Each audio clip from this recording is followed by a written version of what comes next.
and welcome to Round Robin. I'm your host, Robin McCormick with the City of Hampton, and we are so excited to have Jazz Festival back after a 3-year gap that we're going to talk about it today. My guest is Rebecca Hansen. Welcome, Rebecca. Thank you. You do marketing for Hampton Arts and the Coliseum. Big job. Yes, very exciting. So how excited are we to have the Jazz Festival back? It's honestly the event of the year. That's an understatement. Yeah. So many people have been waiting for it to come back. Unfortunately, we did have to postpone them during COVID. Right. But as soon as we announced that it was coming back, it was just... Tickets are selling quite well, I take it? Oh, yeah. Will there be a sellout? Predict. Probably. I would say so, just at the rate the tickets are going.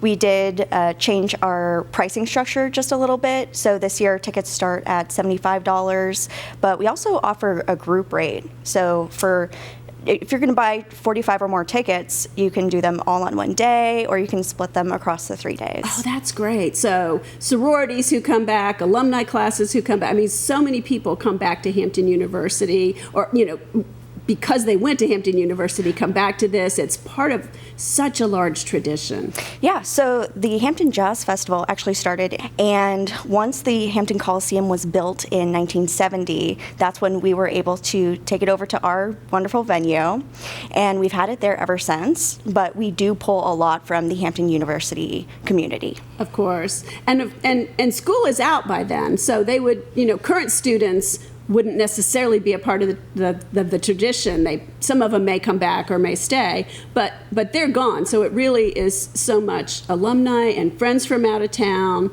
I know people who have groups in and host a whole weekend of events for this. Yeah, it's so fun to see the groups come back, especially, unfortunately, during COVID. We had a few groups who came to us and they were like, we know it's not back at the Coliseum this year, but we're having our own mini jazz festival. And that was so lovely to hear that they're keeping the tradition alive. Yeah, and backyard parties or whatever. Yeah. Cool. So I almost feel like people would come no matter who the artists are. But you do have some familiar names and maybe some new names this year. Yes, so our headliners this year are Anthony Hamilton on Friday night, Charlie Wilson on Saturday night, and Fantasia on Sunday night. How do you decide who the headliner is? I mean, technically, almost any one of these people could be the headliner. They could. It's so rich in talent. So what we do is at the end of the previous year's Jazz Festival, we send out a survey to all of the festival goers and we ask who they want to see. So we bring back all of the favorites, all of the people who are actually up and coming that we don't know about until we hear from our fans. I noticed a lot of some years you have kind of the traditional people who've been playing there for 25 years, and some years you have more up and comers, and this is kind of an up and coming year. I would say it's a good mix. We have had Kenny G before Anthony Hamilton, Charlie Wilson. There's a few people like Avery Sunshine, who has performed locally at some of our other sister venues. Well, she was at the American Theater, and I just loved it. I thought she was phenomenal. She is one of my favorite performers I've ever seen live. Yeah, she's got so much expression. Yeah. Okay, who else?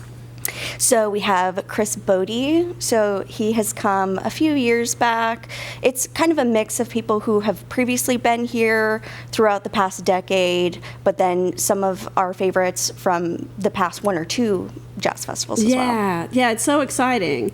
What else do people need to know? You got to get your tickets pretty soon, because I'm sure it will sell out. Sometimes Sunday not as much, because some people who come in for the weekend have to leave. But if you don't get them soon, you're probably not going to get them. Yeah, so tickets are available at hamptonjazzfestival.com or in person at Hampton Coliseum box office. We're open Tuesday through Friday from 10 a.m. to 4 p.m.